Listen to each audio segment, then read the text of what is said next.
Hello everyone, I am Dr. Rajesh Chokhani, a general pediatrician from Mumbai, and today we will be discussing, can etiology be guessed on history? So after anatomy and pathology, the third important component of the provisional diagnosis that we hope to derive from the history is the etiology. As we all know, etiology of diseases can be classified into many groups. As a general concept, we must first always try to define the etiology group rather than the final specific etiology, because on the basis of history alone it is very easy to decide this etiology group. So the broadest classification of etiology of diseases would be congenital and acquired. In a given patient, it may not be easy to decide whether the disease is congenital or acquired, because congenital disorders do not necessarily manifest soon after birth, they may manifest later, and on the other hand, acquired disorders may manifest early in life. But we must always make this attempt to try and make this distinction between congenital and acquired, especially when we are dealing with an infant or a newborn. Acquired disorders can be further broadly divided into inflammatory and non-inflammatory disorders. We tend to assume that inflammatory disorders are always due to infection, but this may not always be so. There are many non-infective conditions which also called inflammation. So, classically, infective inflammatory disorders are obviously due to viral, bacterial, tuberculous, parasitic, fungal infections. But what are non-infective inflammatory disorders? These are due to immune-mediated inflammation. So they occur due to three types of immune disturbances. The first one is immunoreactive, where the immune system reacts to a stimulus or a trigger, and when this stimulus or a trigger is a self-antigen, we recognize them as autoimmune disorders. Sometimes the immune system reacts to an infection.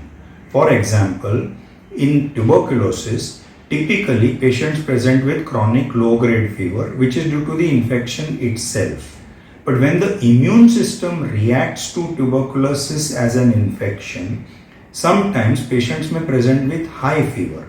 For example, in a healthy young adult, acute tuberculous pleural effusion may present with high-grade fever, where this is immune-mediated inflammation and not infective inflammation. There are hardly any bacilli there.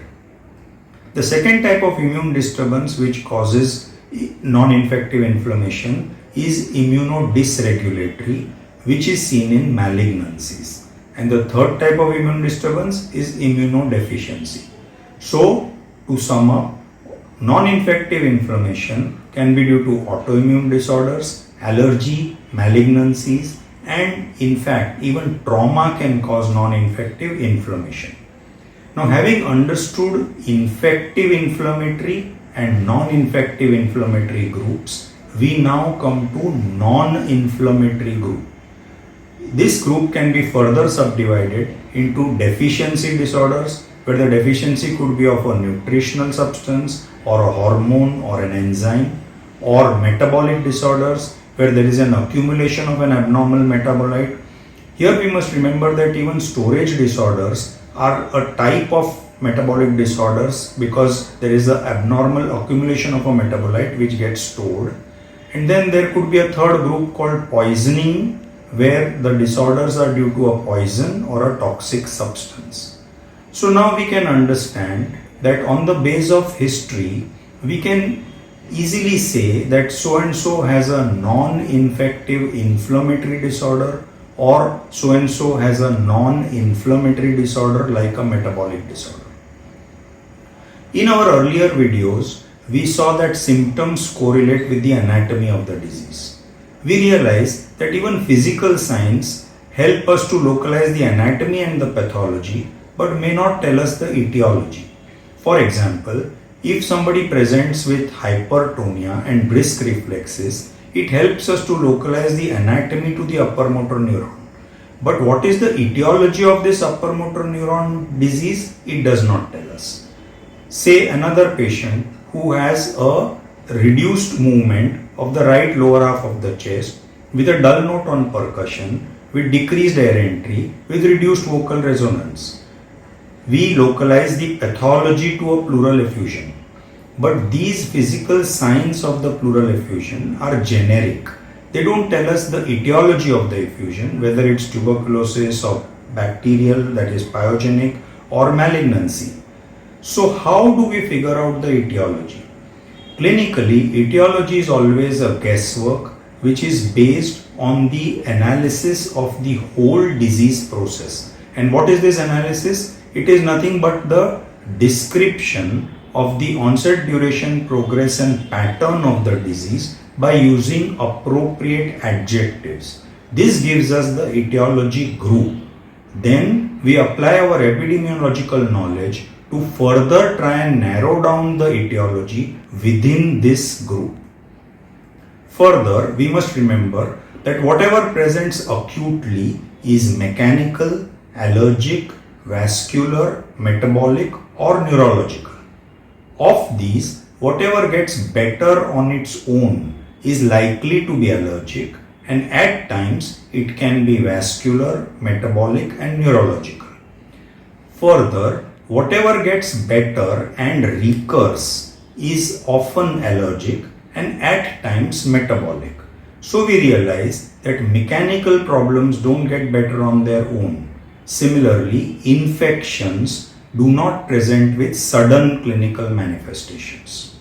Now let's take some examples to understand the use of these adjectives.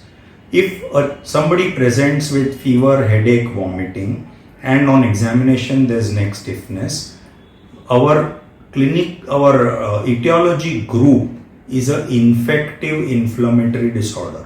Now if we were to apply the adjectives acute, subacute and chronic to this disease process, we get three different etiological possibilities as pyogenic meningitis, tuberculous meningitis and fungal meningitis. We note that there are many other infections which can have a subacute presentation, but we call it tuberculous meningitis because of the epidemiological knowledge that we have. Suppose somebody presents with severe abdominal pain of 36 hours duration with occasional vomiting. Now, if we were to use the adjective gradual to the onset of this abdominal pain, then it tells us that the etiological group is likely to be infective inflammatory, possibly acute appendicitis. But if the same pain was sudden in onset, then it is unlikely to be acute appendicitis and the etiological group is likely to be mechanical, and this could well be intussusception. Repeated cough and cold is common in children. Again, if we were to apply adjectives like recurrent, which means a similar illness with normal periods in between, we localize the etiology to frequent viral infections. If we were to use the adjective episodic, what is the difference between episodic and recurrent? Even in episodic, there is a normal period in between. But in episodic, we identify identical triggers, identical sequence of events, identical and well-defined beginning and the end of the episode.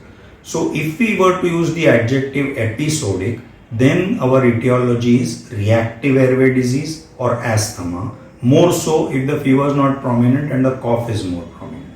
And finally, if the fever and cough were there all along without any normal period in between, and if it's a child and we add growth parameters, like we say that there is no weight gain or in fact weight loss, then it is a very sensitive marker of a persistent disease. And once we use the adjective persistent, then we are thinking of a etiology like tuberculosis.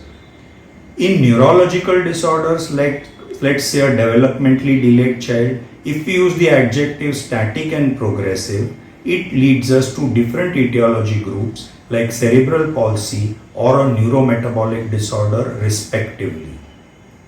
In a patient with chronic diarrhea, again, we have many possible differential diagnosis, mostly non-infective.